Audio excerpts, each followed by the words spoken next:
Are you looking to modernize your on-premises databases to Azure SQL? Join us to understand how you can size your Azure SQL target accordingly based on the current performance and business requirements, all in the new edition of Data Migration Assistant, this week on Data Exposed.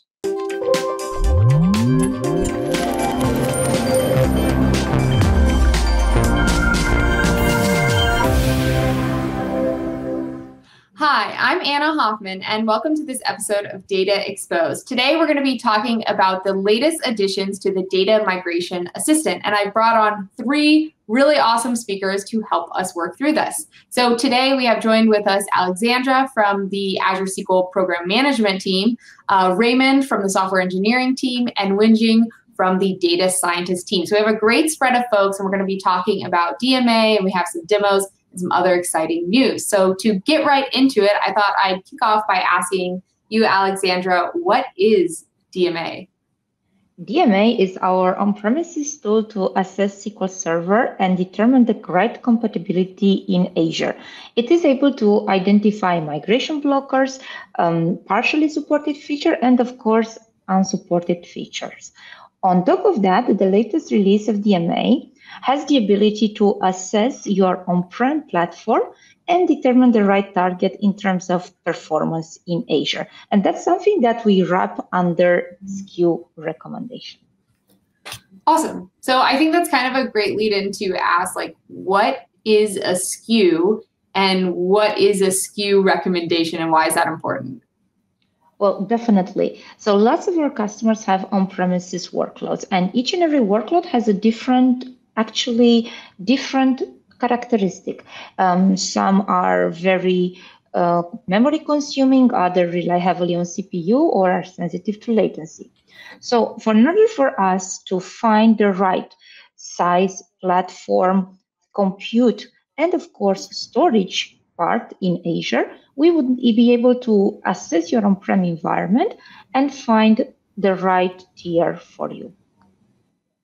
Awesome, great. And now I understand that there's this SKU recommendation console application in the Data Migration Assistant, or DMA. Can you tell me a little bit about that? And maybe Raymond has something he could show us? Well, definitely we have a demo prepared for you.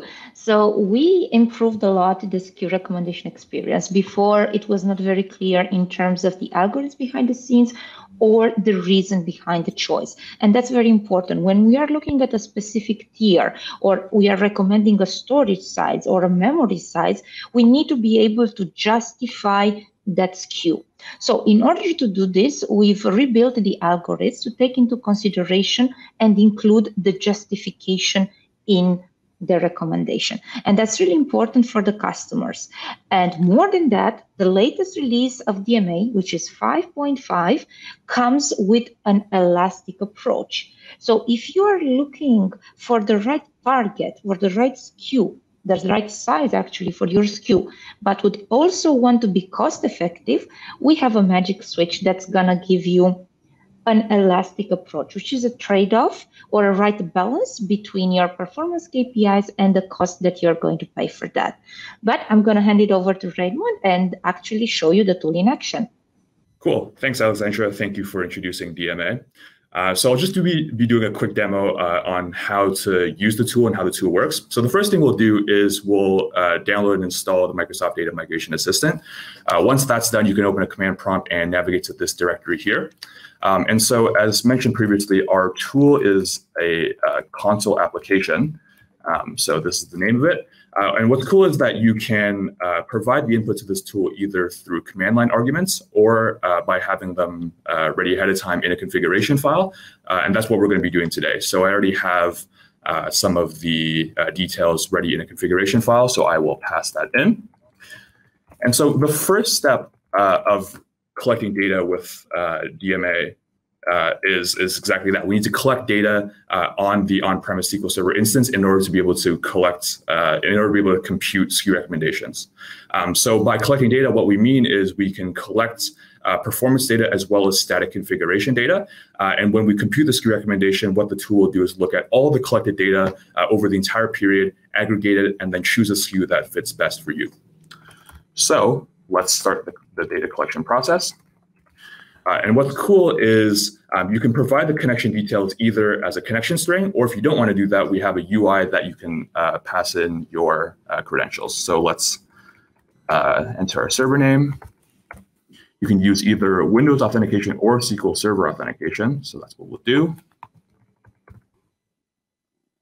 We will type in our password. Okay. And the tool will run. So for the sake of example, we've sped this up a little bit. By default, we do one iteration of data collection every 30 seconds. And then after 20 iterations, it will be aggregated and it will be saved to your computer. Okay, cool. And how long should someone like typically run this data collection process? Yeah, that's a great question. So again, the point of this data collection process is to be able to collect as much data as possible from your on-premise SQL Server instance. And so what that means is you want to have it run for as long as possible, really, to be able to accurately capture your entire workload. So we would recommend at the very least running this for 3 days, but if you can, a week would be best, but the more the better. And another thing as well is, you don't want to run this just during the day or just at night. You definitely could, but what we would recommend is running it just all the time so that we can collect both on-peak and off-peak usage for your instance. Awesome, cool. Cool. So this is what it looks like. Again, it just runs in the background as a console app. It's very lightweight. Once we're done, we can just kill this. And so what we'll do next is, now that we've had the data collected, this data is, this is some sample data, so we won't use it. We have some data collected from earlier that we'll showcase for an actual SKU recommendation. So again, you can pass in another configuration file. In this case, what we can do is, once we've had the data collected, what's good is we can reuse the same data for multiple SKU recommendations. So our tool supports all of the Azure SQL offerings, and so that includes Azure SQL Database, Azure SQL Managed Instance, as well as SQL Server on Azure Virtual Machine, or what we like to call a SQL VM. And so we support all 3 target platforms. And so depending on which platform you're interested in migrating to, you can specifically choose that one. Or if you're not sure, you can just omit that option entirely, and we'll identify what the best target platform is for you. So let's run a SKU recommendation. For example, let's start with a SKU recommendation for SQL database.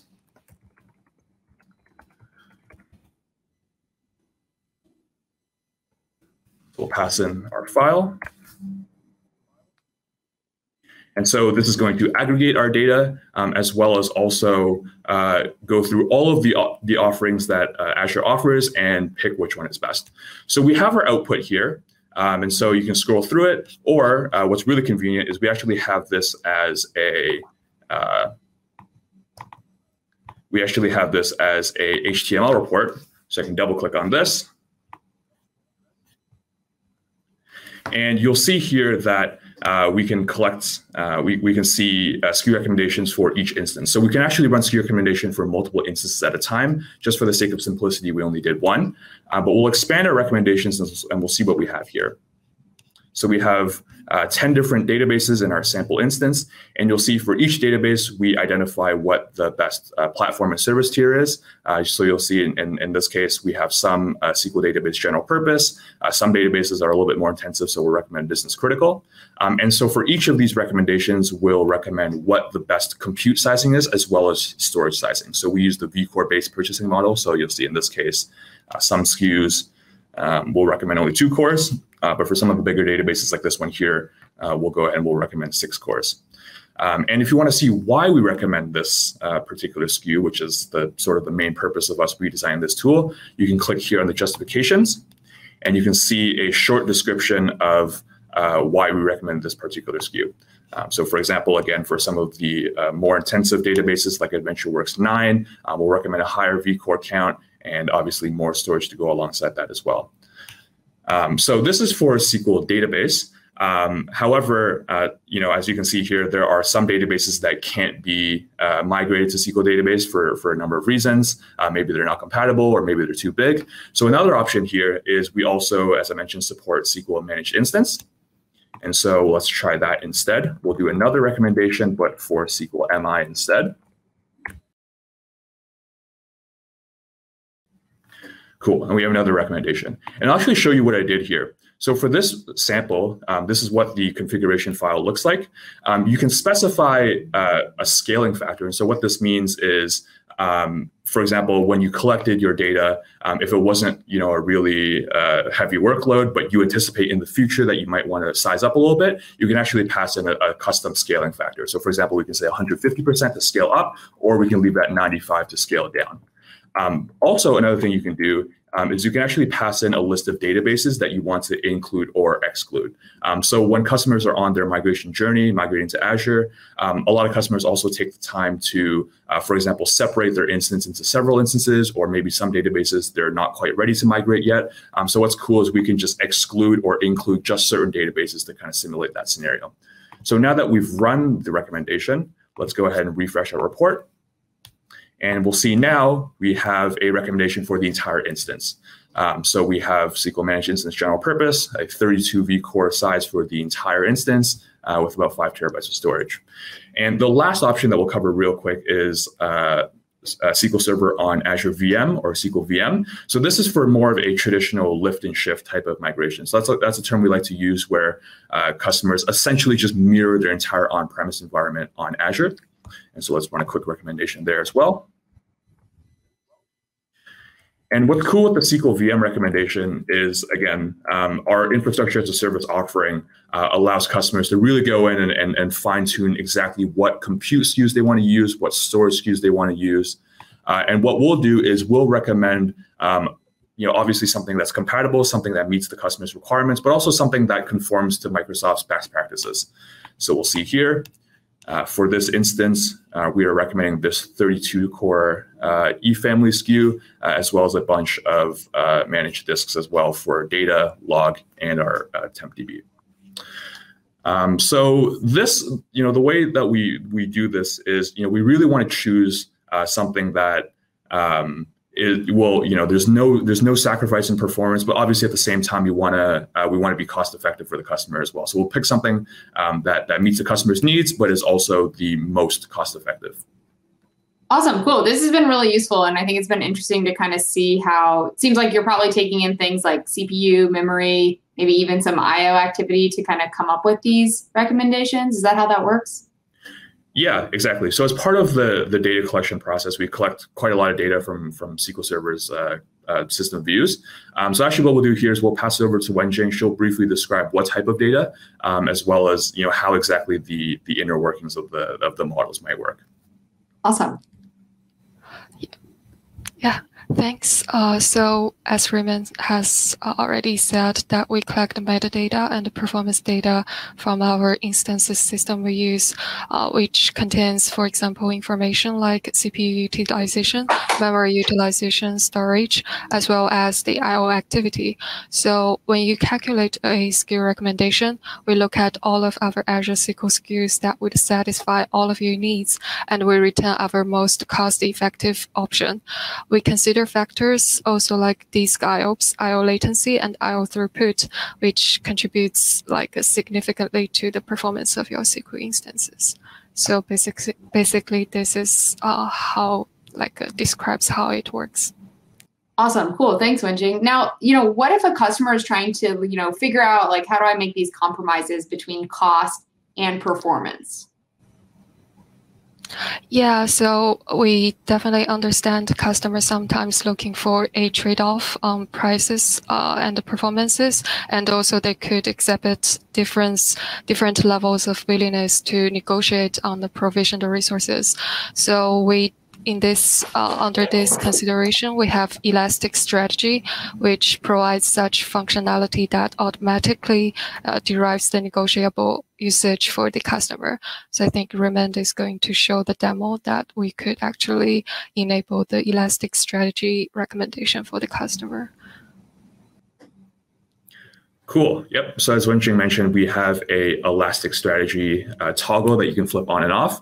The baseline model that I showed previously for the first 3 recommendations for DB, MI, and VM, it takes a very linear kind of rule-based approach. And so if one particular SKU might be falling behind a little bit in just one dimension, let's say just I/O or just memory, then we'll rule it out entirely because we don't want to compromise.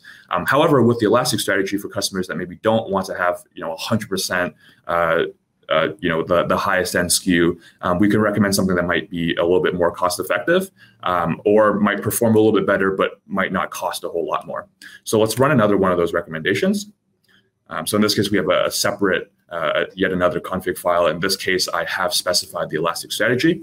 This one will take a little bit longer, but we'll see here in just a second what the recommendation looks like. So I'll refresh again. And we'll see that in this case, we have been recommended a general purpose 16-core SQL MI. In this case, we've selected a slightly different set of databases to include and exclude, so the numbers might look a little bit different. But the point is here, you can use this as a second option, maybe if you're not too happy with the first option. There are some cases where the baseline model might not even be able to recommend a SKU for a number of reasons, and so the elastic strategy is a good option as well. Okay, so this is more of kind of a model-driven approach. What if you're like, how do you advise customers kind of think about trading off between using the regular or using elastic, or what's some of the trade-offs, or what advice do you have for folks trying to figure out what to use? Right. So as Anna, you have said, elastic strategy is a model-driven recommendation that's integrated into the DMA tool. And if a customer would like to compare elastic strategy versus the first option, so there are two differences we should be aware of. Like the first one is on the data aggregation side.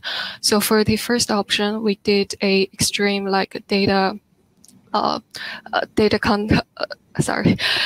we did extreme data dimension reduction. So for each performance counters, we aggregated into one requirement that your instances should your instances requirement should be. So, but for the elastic strategy, we preserve the entire time series you collected from the assessment phase. So in that case, we preserve more information to the SKU recommendation.